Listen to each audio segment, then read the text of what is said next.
Donald Trump launched an attack against the Midas Touch network on his social media platform yesterday. He showed a video that we did. It's an interview with former Attorney General Eric Holder.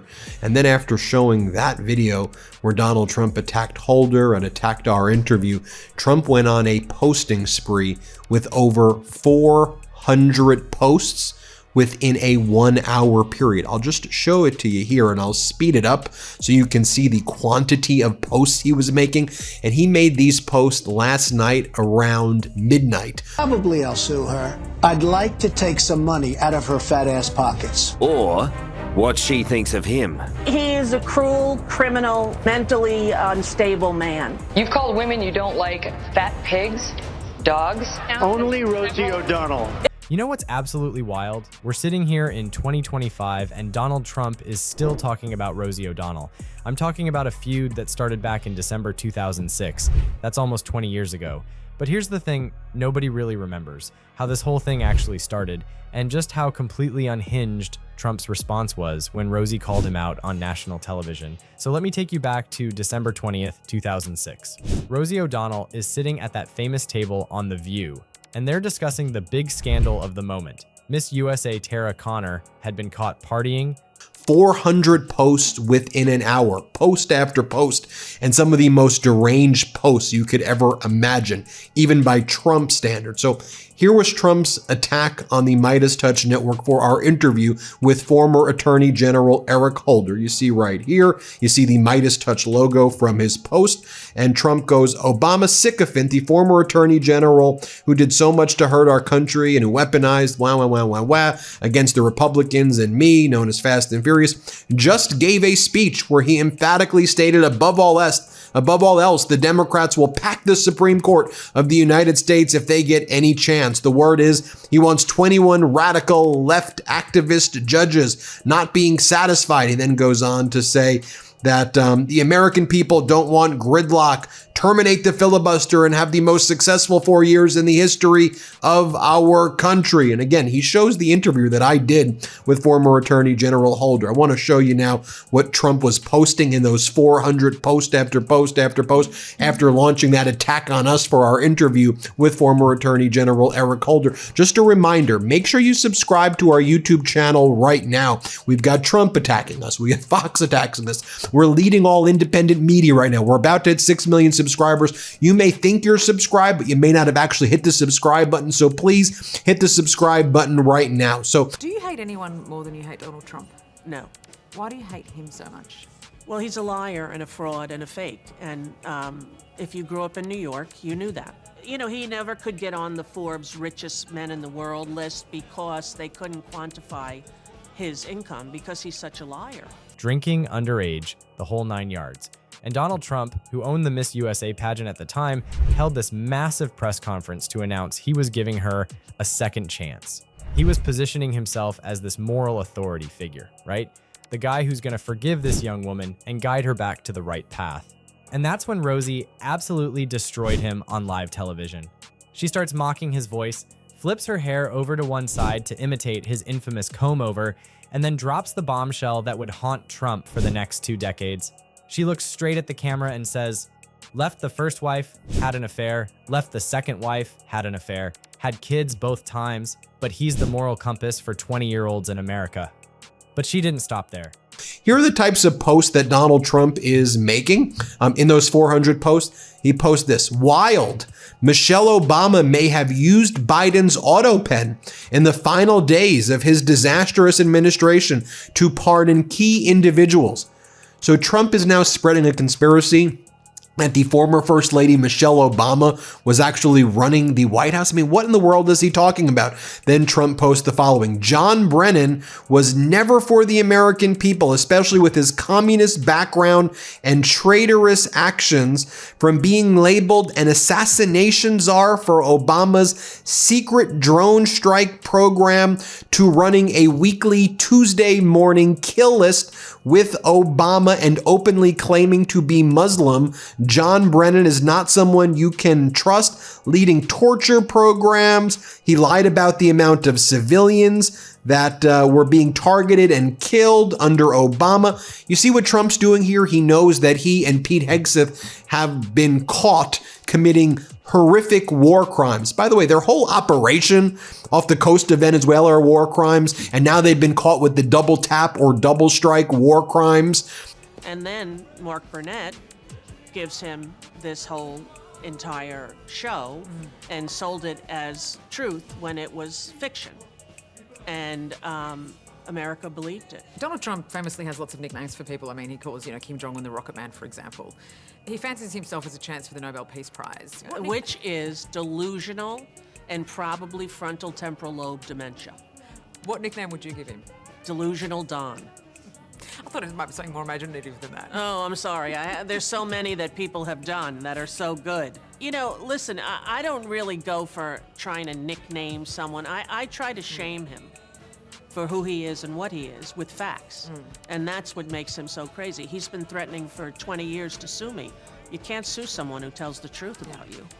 Rosie called him out for his multiple bankruptcies, said he wasn't actually the self-made businessman everyone thought he was because of The Apprentice, which she called a show that sold a bunch of lies to America for over 10 years. She literally called him a snake oil salesman on Little House on the Prairie.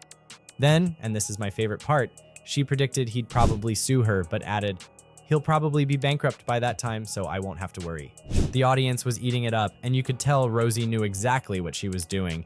She was exposing the emperor who had no clothes, calling out the hypocrisy of a guy with 2 divorces and multiple affairs, setting himself up as America's moral judge. Now, if you're enjoying this deep dive into one of the most petty feuds in political history, and they don't know what to do, and they are flailing, and finally, you seem to have at least some degree of bipartisan demand for accountability of the Trump regime war crimes with Hegseth as they try to throw the admiral who was put in that position under the bus. Just look at some more of these posts that Trump was posting. I mean, this is quite literally, I don't know, psychotic? I mean, I'm not trying to use that word lightly.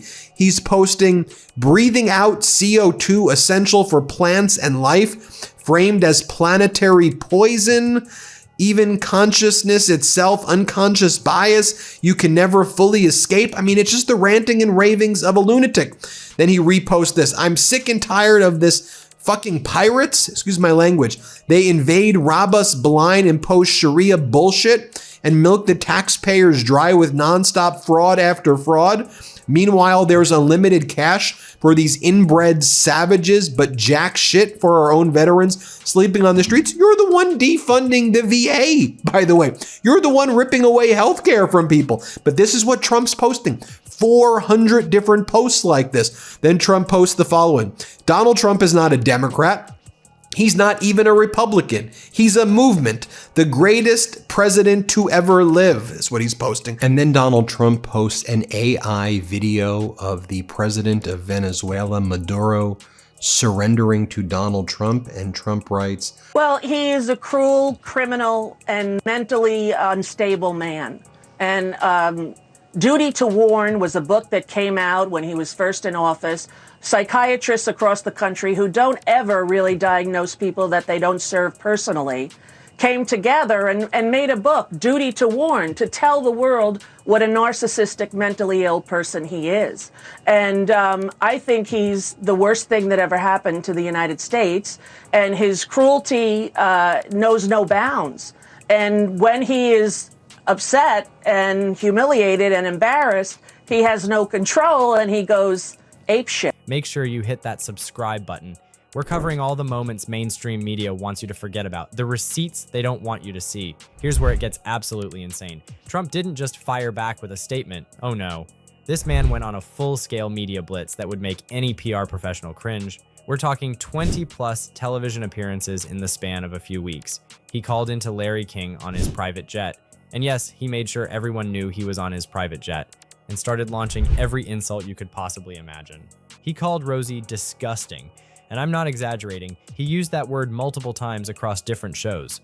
On Access Hollywood, he said, Rosie is somebody out of control who really just doesn't have it. But then it got darker.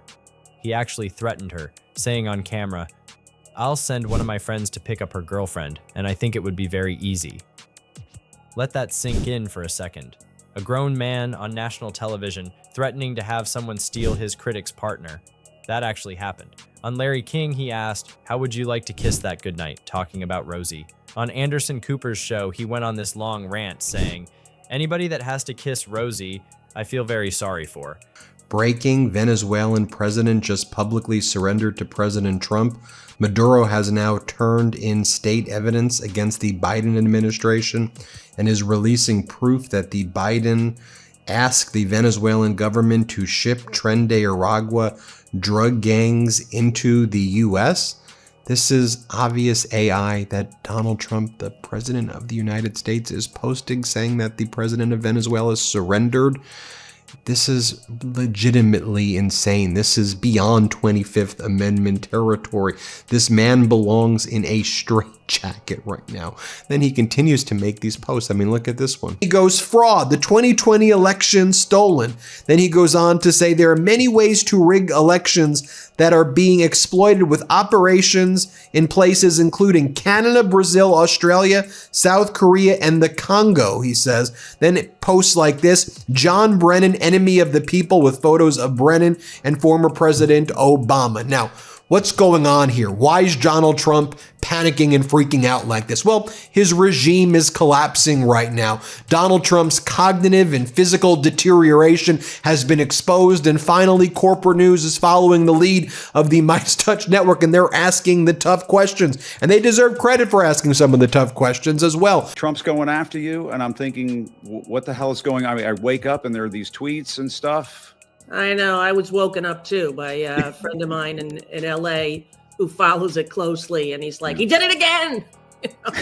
I'm like, "Wait a minute! It's the middle of the night. What's happening?" You know. But what's wrong with this guy? I gotta say, it's the Epstein files. It's the testifying of the survivors that he tried to cover up with the planes, with a flyover. Like, it's unbelievable how obvious he is about everything that he does. And could you say I'm guilty without saying I'm guilty more than having a flyover during their press conference as if he's going to hold the tide? The time is up and he knows it, and he's like a cornered rat and he doesn't know where to go or what to do. He kept calling her fat, kept bringing up her failed magazine, kept insulting her appearance, calling her unattractive, saying she has a fat, ugly face, comparing her to a clam and asking, "A disgusting thought, isn't it, when you compare Rosie to a clam?" And here's the really revealing part. Trump claimed that Barbara Walters, the legendary creator of The View, had told him she regretted hiring Rosie. He went on multiple shows saying Barbara had called him and said working with Rosie was like living in hell. Barbara Walters had to come back from vacation and publicly state on The View that she had never regretted, nor do I now, the hiring of Rosie O'Donnell. But Trump wasn't done. In January 2007, he actually wrote a letter to Rosie and sent it to news outlets because, of course, he did.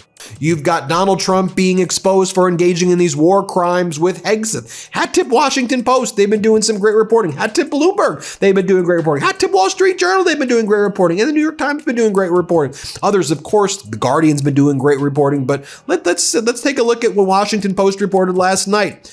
Hegseth, with White House help, tries to distance himself from boat strike fallout. As Congress vows accountability, the Trump administration emphasized it was a top military commander, not the defense secretary, who directed the engagement. But officials in Congress and the Pentagon said Monday they are increasingly concerned that the Trump administration intends to scapegoat the military officer who directed U.S. forces to kill 2 survivors of a targeted strike.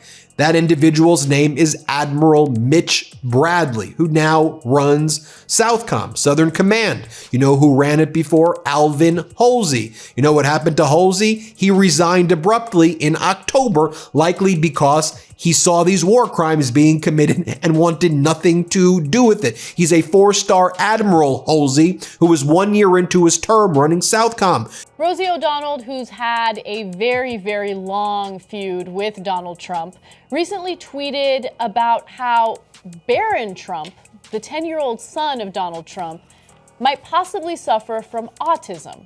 Now, she did so in a tweet where she wrote, "Barron Trump autistic?" If so, what an amazing opportunity to bring attention to the autism epidemic. Now, I should state that she has a 3-year-old who was diagnosed with high-functioning autism. In the letter, he told Rosie that Barbara had lied to both of them, claimed Barbara told him that Rosie was awful to work with. It was this bizarre attempt to drive a wedge between the two women, and it actually worked for a bit. There was reportedly a confrontation backstage at The View between Rosie and Barbara, where Rosie felt betrayed that Barbara wasn't defending her more publicly. The feud became so toxic that it started affecting The View itself.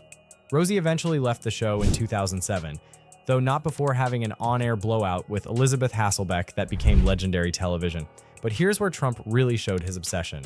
Fast forward to August 2015, almost a decade later, and Trump is now running for president. At the very first Republican primary debate, Fox News host Megyn Kelly asks him about his history of calling women fat pigs, dogs, slobs, and disgusting animals. And what does Trump do? He interrupts her and says, "Only Rosie O'Donnell." And I am very proud to be opposed to every single thing he says and does and represents. I think he's a racist, and he's misogynistic, and he's sexist, and he is a danger to women and children all over the world. The Supreme Court has given him unbridled powers, and who knows what he can and can't do. He shouldn't be allowed to be doing what he is to immigrants in the United States without due process, but he's doing it anyway. People are being tased in Walmart. People are being beaten and rounded up and put in concentration camps. This is not America. This is not democracy. And fascism has a foothold in the United States. And unless we take a stand right now against him and everything he represents, we're done as a country. We're done as a democracy. The way that he is has emboldened people like him. And I believe that the country's followers of MAGA are in a cult. You don't just leave that position unless there is some compelling reason. It's unheard of. And now we know the reason, I believe. So as our editor-in-chief, Ron Filipkowski, writes, if Admiral Bradley didn't realize before that these cowards were setting him up to take the fall, he knows it now. Time to hire a good lawyer because you're about to have war crime tribunals against you in a little bit after this regime is over, Admiral Bradley. Pete Hegseth writes the following. Let's make one thing crystal clear. Admiral Mitch Bradley is an American hero, a true professional, and has my 100% support. I stand by him and the combat decisions he has made on the September 2nd mission and all others since. America's fortunate to have such men protecting us. When this Department of War says we have the back of our warriors, we mean it. Really? Because we seem to have the video right here of Pete Hegseth on September 3rd on state regime media, which calls itself Fox, talking about the strike on boats where 2 survivors were later killed in a second strike. He said, I watched it live. I was commanding this operation. Here's what he says. Let's play this clip. So the president is sending a message to other cartels, right? A very clear one. I can tell you that was definitely not artificial intelligence. I watched it live. We knew exactly who was in that boat. We knew exactly what they were doing, and we knew exactly who they represented. And that was Tren de Aragua, a narco-terrorist organization designated by the United States, trying to poison our country with illicit drugs. Now, from the Senate Armed Services Chair, a Republican, Senator Wicker, he says, we're certainly going to have available to us all of the audio and video. We're going to get our hands on that. Here's what Senator Wicker had to say. Play this clip. I've spoken to the Secretary of Defense and will be speaking to the Admiral that was in charge of the operation. The Secretary did indicate, which has now been in the news media, that there was a second attack. Were there survivors who were killed in that second attack? I don't have that information. Do you worry that? But I do think we'll get that information, and we're certainly going to have available to us all of the audio and all of the video. The crowd erupted in applause and laughter. And yes, Kelly was referring to multiple women, not just Rosie, but Trump used Rosie as his shield, his get out of jail free card for all his sexist comments. It worked too, with his base. They loved it. If you're shocked by how long Trump has held onto this grudge, go ahead and drop a like on this video, because trust me, it gets even crazier. In 2016, during his presidential debate with Hillary Clinton, he brought up Rosie again unprompted, saying, "I said very tough things to her, and I think everybody would agree that she deserves it, and nobody feels sorry for her." This is during a presidential debate, and he's still talking about a comedian who criticized him a decade earlier. Now let's jump to present day, because this is where it gets truly unhinged. After Trump won the 2024 election, Rosie O'Donnell moved to Ireland with her 12-year-old child. She said she wouldn't come back to America until it is safe for all citizens to have equal rights. And how did President Trump respond? In July 2025, he posted on Truth Social, "Because of the fact that Rosie O'Donnell is not in the best interests of our great country, I am giving serious consideration to taking away her citizenship. She is a threat to humanity and should remain in the wonderful country of Ireland if they want her." Read that again. The President of the United States called a comedian a threat to humanity and threatened to revoke her citizenship over a comment she made on The View in 2006 about his divorces and bankruptcies. Rosie fired back hard. She posted a photo of Trump with Jeffrey Epstein and wrote, "I'm everything you fear, a loud woman, a queer woman, a mother who tells the truth, an American who got out of the country before you set it ablaze." She called him King Joffrey with a tangerine spray tan and said, 18 years later, and I still live rent-free in that collapsing brain of yours. Then in September 2025, Trump threatened her citizenship again. Rosie went on Jim Acosta's podcast and called Trump a cornered rat who can't escape the Epstein allegations. She said, "I think there is a line in the sand with people raping children. This is a sex trafficking international cover-up, and he's in the middle of it." She pointed out that every time Trump feels pressure about Epstein, he goes into his bag of tricks and brings up Rosie O'Donnell. It's his distraction, his deflection. She said, "I'm the distraction. Epstein survivors are the reckoning." And you know what the craziest part is? Trump even brought up Rosie during a meeting with the Irish Prime Minister in March 2025, during an official White House meeting. A reporter jokingly asked the Prime Minister why Ireland would let Rosie move there, and Trump chimed in saying the Prime Minister was better off not knowing her. This is a sitting president dealing with international diplomacy, economic policies, global crises, and he's still obsessed with a comedian who called him out for his affairs and bankruptcies almost 20 years ago. So what's the real story here? Rosie O'Donnell told the truth about Donald Trump on live television in 2006. She pointed out his hypocrisy, his business failures, his personal scandals, and he has never ever let it go. Not through his business career, not through his reality TV shows, not through 2 presidential campaigns, and not even now as president. It's one of the longest, pettiest feuds in American political history. And it all started because one comedian had the audacity to ask, why is a guy with 2 divorces and multiple bankruptcies the moral compass for America? Before you go, make sure you're subscribed to America Facticity, because we're diving into all the forgotten moments that expose exactly who these people really are. Hit that notification bell so you never miss when we drop another video exposing the truth they don't want you to remember. The answer is simple. Trump can't handle being called out. And Rosie O'Donnell, she's been living rent-free in his head for 2 decades now.